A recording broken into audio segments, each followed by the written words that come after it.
O Aranhaverso é um problema. Muitas pessoas queriam ver o Aranhaverso adaptado. E hoje em dia, muita gente quer que o Aranhaverso acabe. Por quê? É isso que a gente vai discutir no vídeo de hoje. Vamos ter essa conversa entre nós, uma conversa séria. E como isso é maravilhoso, mas dependendo da situação, pode se tornar até uma vítima muito preconceituosa e pode destruir a imagem do próprio personagem Homem-Aranha. E sim, a gente vai também retratar só como Peter Parker tá sendo retratado nas histórias hoje em dia. Fala, Cris, beleza? Falando aqui, é o Spider. Então, cheio de enrolação. Vai vendo. Bom, quando nós falamos de Aranhaverso hoje em dia, o que vem em nossa mente é Miles Morales, Gwen Stacy, Miguel O'Hara, principalmente Miles e Gwen. O Aranhaverso, eu duvido que alguma pessoa chegasse pra você há 10 anos atrás e falasse, cara, o que aconteceria se você tivesse novamente 3 Homens-Aranhas numa tela só? Um Homem-Aranha, uma Mulher-Aranha e o Peter Parker. Pronto, 3 Homens-Aranhas, 5 Homens-Aranhas. O que você acharia dessa ideia? Eu duvido que você ia falar, nossa, eu não quero essa ideia. É horrível, não tem como. Esse cara vai destacar o Homem-Aranha, esse cara vai humilhar o Homem-Aranha. Eu duvido que alguma pessoa negaria de ver uma ideia de Aranhaverso. Ainda mais pela experiência que a gente havia tido passado maravilhosamente, eu diria eu, pela animação de 94 e pelo próprio jogo do Homem-Aranha Shadow Dimension, que junta os 4 Homens-Aranhas, 2 Homens-Aranhas, Miguel O'Hara e Peter Parker. Coisa que hoje em dia é muito diferente. Tem muita gente que fala que o Aranhaverso é um grande problema porque tá destruindo o Peter Parker, tá fazendo um monte de coisa com o Peter. Olha, em certo ponto, eu até concordo com essa afirmação, mas acho horrível as coisas que acabam sendo colocadas perante isso. Antes de tudo, eu quero que você saiba de uma coisa. Quando nós falamos de Aranhaverso, como eu disse, a gente tá falando de Miles Morales e Gwen, principalmente o Miles. E eu quero falar uma coisa já aqui. Eu não sou contra a ideia do Miles Morales ser o Homem-Aranha ou ser o novo Homem-Aranha do momento. Não sou contra essa ideia. Eu acho a ideia maravilhosa. Por um simples motivo que o quê? O Miles Morales, sem dúvida, ele é um dos melhores personagens que nós já tivemos no nosso tempo. O Homem-Aranha dele, eu acho maravilhoso. Eu acho incrível. Principalmente com a diferencialidade, por assim dizer, que o personagem traz. Se a gente for pegar as primeiras histórias, lembrando, as primeiras histórias e o primeiro filme do Aranhaverso, nós acabamos percebendo o quão adolescente, por assim dizer, ele é parecido com a gente. O quão você consegue ver aquele Miles e ver que ele gosta de música, gosta de desenhar, gosta de curtir os amigos, gosta de jogar um basquete. Enfim, ele é um cara como a gente. É um cara adolescente dos tempos atuais. Coisa que eu percebi, que eles tentaram fazer isso do Espetacular Homem-Aranha 1. Querem colocar de skate, tirar foto, celular, coisa assim tipo. Mas ao mesmo tempo não foi uma boa versão do Homem-Aranha. Mesmo que tem gente que prova o contrário. E o Miles Morales foi o único que teve uma ideia semelhante ao do Andrew, mas conseguiu aprimorar isso com perfeição do primeiro filme do Aranhaverso. E eu duvido que hoje em dia uma pessoa não consiga se identificar, principalmente com o lance da família, com o jeito adolescente dele, coisa assim do tipo, porque, convenhamos, não estamos mais nos anos 60. O adolescente daquela época é muito diferente do adolescente daquele dia. E o Miles Morales, ele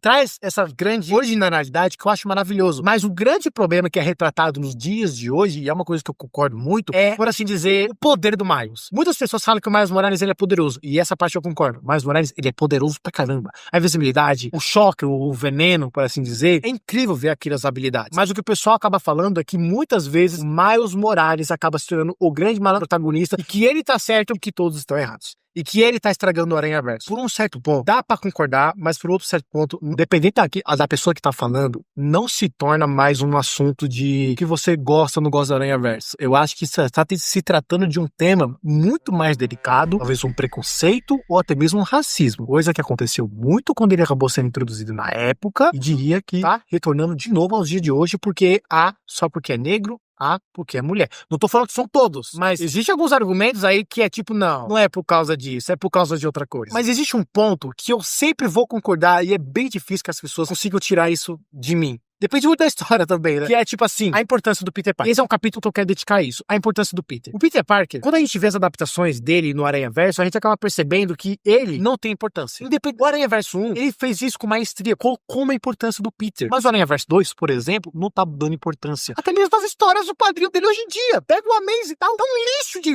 ver aquilo. O que tá salvando os leitores de quadrinhos é o Ultimate, é a única coisa. Ou aquelas pessoas que colecionam quadrinhos. Mas tirando essa parte, é horrível.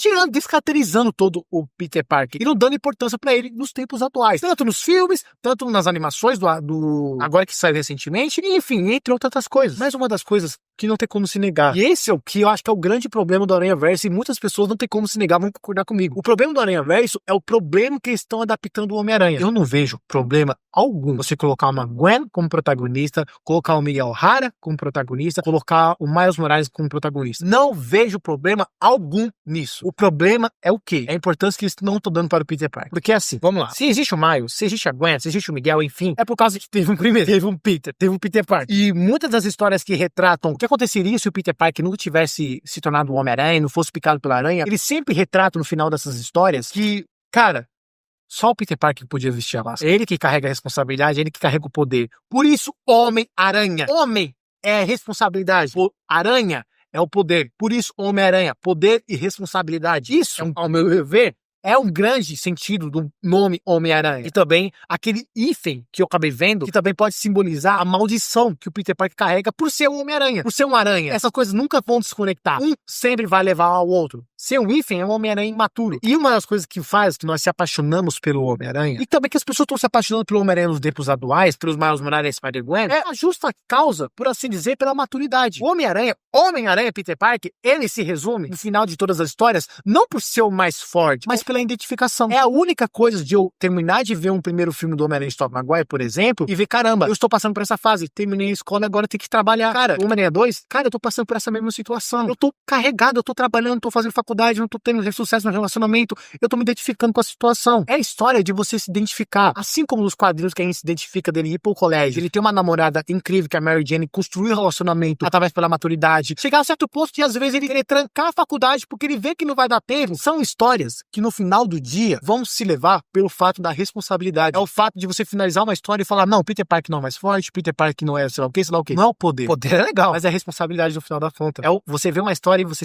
vê a maturidade e se inspirar pelaquela maturidade. É só um personagem fictício, não existe esse personagem. É só uma história que você gosta de ver por entretenimento e você se apaixona por aquilo, entende? Pela maturidade, pelo final da história. E quando a gente vê os Homens-Aranhas no tempo, o Peter Parker do tempo atual, ele não tá tendo isso. Principalmente no Aranha Verso 2. E também nas adaptações que estão vindo aí. Não vejo nenhum problema a animação que tá tendo no Homem-Aranha. Eu gostei da animação, achei uma animação interessante. Também achei interessante, mesmo que eu não gostei tanto da história, mas achei interessante Marvel Spider-Man 2. Quando a gente vê o Peter Parker sendo adaptado, tanto Marvel Spider-Man 2 como o Robin falando no Aranha Verso, a gente acaba percebendo que ele perdeu essa essência da maturidade. Quando a gente vê nessas animações, a gente acaba percebendo que eles estão desregrando muito a essência Peter Parker para valorizar o Miles Morales ou outras pessoas. E isso é um problema. Porque assim, se você tá adaptando o Peter Parker, Homem-Aranha, ao meu ver, você não tem que adaptar ele de uma maneira besta, boba ou algo assim do tipo. Principalmente porque nós falamos de um Homem-Aranha maduro, crescido. Se for um Homem-Aranha jovenzinho, quase na idade do Miles, aí beleza. Mas quando nós estamos falando de um Homem-Aranha crescido, sendo pai, por exemplo, não tem como você fazer uma história fazendo isso ele maturo, por exemplo. Não tem como. Porque ele já passou por essa experiência. Se o cara tem 30 anos nas costas, então ele já teve 30 anos de experiência. O Homem-Aranha ainda mais. E é o que eu tô percebendo que tá sendo um grande erro no Aranha Verso porque estão deixando ele bobo. E claro, esse é o grande argumento que muita gente fala. Mas existe uma solução. E já houve essa solução. Que é o quê? Que é o Peter Parker de Tobey Maguire em Homem-Aranha Se Volta Pra Casa e o Peter B. Parker. Se você for pegar a essência do Peter B. Parker em Aranha Verso 1 e o Homem-Aranha de Tobey Maguire em Homem-Aranha Se Volta Pra Casa, você acaba percebendo que eles são executados da maneira que realmente tem que ser o Peter Parker adaptado na tela dos cinemas. Como realmente uma versão única e definitiva, a primeira versão do Homem-Aranha. A lenda, por assim dizer. A lenda desconhecida. Que é o quê? É um Peter Parker que, independente se ele for o mais forte ou algo assim do tipo, ele teve a experiência, ele teve a responsabilidade, teve o poder. E o Peter B. Parker do Aranha Verso 1, ele tá passando por depressão, mas ele consegue, com seu conhecimento, amadurecer o Miles Morales para se tornar o Homem-Aranha. Pô, ele chega a certo ponto de enrolar o Miles Morales e fala, você vai ficar aí, você entender seu objetivo no mundo, aí você vem se nos ajudar. Ele bota a moral, ele bota a responsabilidade no Miles. A mesma coisa com o Tobey Maguire. Quando nós olhamos o Homem-Aranha Tobey Maguire e o Homem-Aranha Se Volta Pra Casa, o Homem-Aranha Tobey Maguire não tem cenas de, meu Deus, ele fazendo 1000 cambalhotas, coisa assim do tipo. Mesmo poderia ter acontecido. Quando tá o Tobey Maguire em cena, a gente vê a essência dele, dos outros 3 Homens-Aranha. A gente percebe a distinção. Por ele ser o primeiro Homem-Aranha, talvez para muitas mentes de muitas pessoas serem o único Homem-Aranha, nós acabamos percebendo que ele é o único Homem-Aranha que quando você vê, você fala, ok, ele é o primeiro Homem-Aranha, ele é o mais maduro, ele que carrega a situação. Então ele vai chegar no Andrew Garfield, vai tentar consolar sobre a questão do namoro, que tipo, cara, tem solução, você consegue sim. Chega no Tom Holland, impede de ele cometer uma atitude que não vai ser muito boa para o futuro dele matar. Ou seja, ele é estabelecido grandemente com a responsabilidade nesse filme. Ele é colocado a responsabilidade nesse filme. E eu acredito que se em algum momento eles conseguirem alinhar esse momento, de pegar a essência Peter Parker e Tobey Maguire e também a essência da maturidade, até mesmo virilidade, por assim dizer, do Peter B. Parker, aí sim, nós teríamos sim um Homem-Aranha perfeito sendo adaptado na tela do cinema, como ele realmente deve ser retratado. Eu não quero ver um Peter Parker que ele seja mais forte que o Miles Morales, mais forte que o Homem-Aranha Hulk, ou algo assim do tipo. Eu quero ver um Homem-Aranha que no mínimo eu consiga ver no Aranha Verso e falar, cara, esse é o Homem-Aranha maduro que eu conheço. E que mesmo se no final da história esteja errado, que ele aprenda com isso. isso. Mas eu acredito que muitas vezes, quando a gente tá falando de um protagonista, aquele cara, o Peter Parker, vai ensinar ele ele vai ser um grande velho sábio na grande história.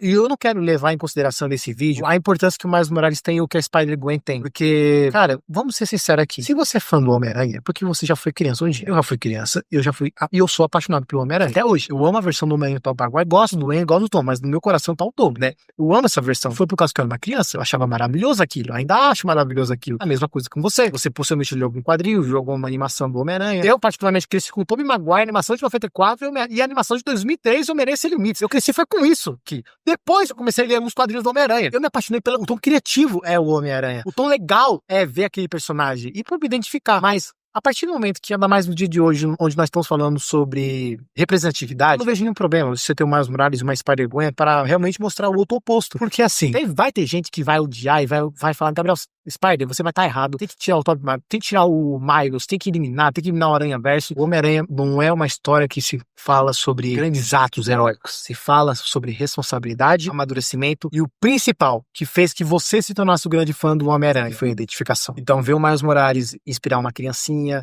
um menininho negro, ver uma garota que também quer ver a Spider-Gwen também e ver o quão maravilhosa ela pode ser, inspirar ela. A minha irmã mesmo, ela gosta muito da Spider-Gwen e eu gosto mesmo porque ela tá gostando da Spider-Gwen, tipo, ela se identifica com a personagem. É importante isso. Não tem que tirar o Miles e Gwen, coisa assim do tipo, tem que continuar com eles. Mas o que as pessoas têm que fazer, os diretores, roteiristas que vão criar a história, eles têm que ter a noção de que, cara, esse aqui foi a lenda.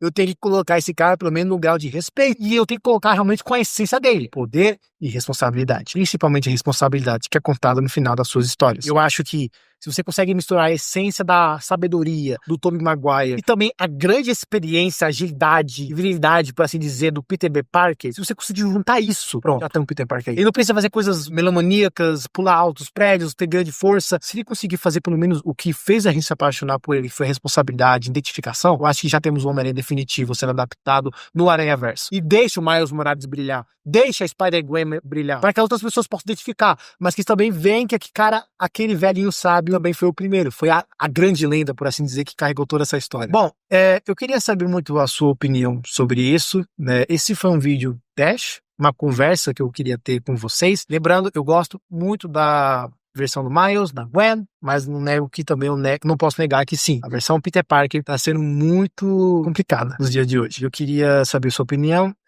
Enfim, não sei se pode ter gente que vai discordar de mim, né? Enfim, é isso. Se inscreva aqui no canal, não é um vídeo que eu costumo fazer. Se vocês quiserem que eu traga mais vídeos sobre isso, eu trago, sem problema. Essas conversas assim, esse clarim diário assim, sabe, estar num quadro aqui no canal. Muito obrigado por ter assistido até aqui. Então eu te vejo no próximo vídeo. Se inscreva, se você quiser, para receber mais curiosidade dessa do Homem-Aranha. É isso. Muito obrigado por ter assistido até aqui. Te vejo então no próximo vídeo ou vendo vocês aí nos comentários. Um beijo, um abraço, falou e tchau.